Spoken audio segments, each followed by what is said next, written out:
Marquel Hamilton.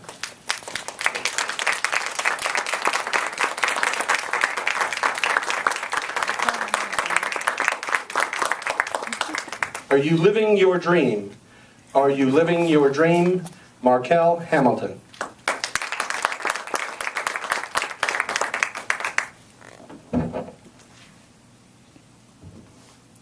I have a dream. ToastMasters, contest masters, and guests. I have a dream that man would not be judged by the color of his skin, but by the content of his character. Those words rang from Dr. Martin Luther King 50 years ago this year, right here in Washington, D.C., down at the Lincoln Memorial.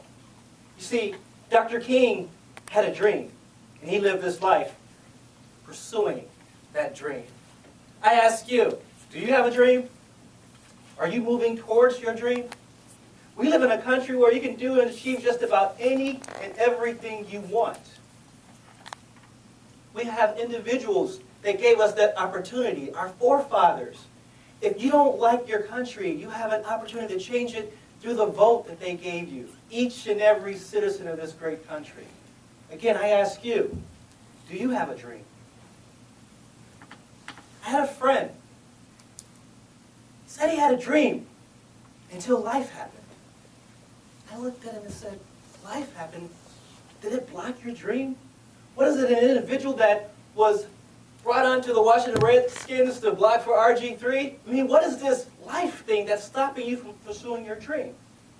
Just look at the mother that just gave birth to a beautiful little baby boy. But because of complications during the delivery, mother and child required a blood transfusion. And during that blood transfusion, they got the HIV virus. 2 weeks later, they were diagnosed with full-fledged AIDS, and both mother and child passed away. Or what about the 12-year-old girl who was sexually assaulted by her own uncle, and she could not face her parents because they told her to act your age and not dress certain ways? She took her own life. You see, those individuals had dreams, but unfortunately there's no life that they have available to pursue those dreams. You see, folks, we live in a world with universal laws, laws from a higher power, not laws that are made down the road here, but laws from a higher power that says that if you spread seeds on the ground, there's a harvest, or the law of attraction that says that you are associated with certain individuals and you act accordingly to those individuals. And if you don't understand what that means, you are who you associate with. So if you're not living your dream, then just look around you. I remember my younger years, growing up in Chicago, Illinois. I was about 7 or 8 years old, sitting on a porch with a bunch of friends. We played a game called That's My Car. All we used to do there is watch cars go down the road. Oh, that's my car. Oh, that's my car. Sometimes it got really competitive because if you didn't call it first, you don't get that car. But the interesting thing about that game, it wasn't about the how, it was all about the why. Why? Because the car was red, because the car was fast, because the car was shiny and new, or the person that was driving it was attractive. You see, when you were younger, the sky was the limit. But then as you got older, your limit was that next paycheck. We conformed. We changed our lives.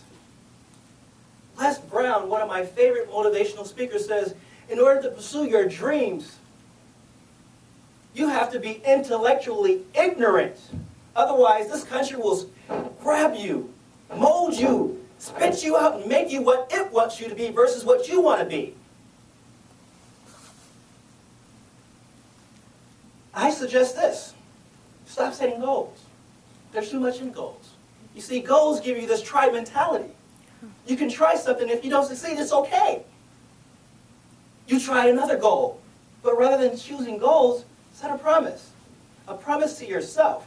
Because, see, a promise changes who you are. It puts you in a whole different mindset. No one wants to break a promise. I have my kids here. If I said to my kids, I promise you such and such, and if I don't deliver, I can't look at them because I'm depressed in myself. Now, if your goal and your dream has competition, well, the law that says you reap what you sow fits very well here, because all you have to do is show up. If you show up, you beat 80% of that competition, guaranteed. Now, if you show up on time, 85% of your competition is going down. But if you show up on time with a plan, 90% of your competition. You see where I'm going? Mm-hmm. If you show up on time with a plan and the willingness to execute that plan, 95% of your competition is done. But oh, Lord have mercy, if you show up on time with a plan and a willingness to execute and the understanding that those around you as well as above you that has gotten you to that point, there is nothing in this world that you can't do. Take it from me.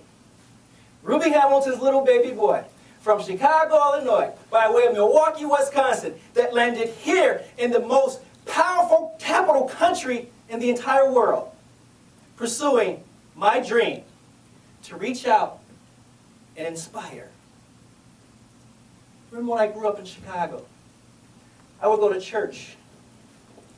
And at the church functions, we would break bread together as a congregation.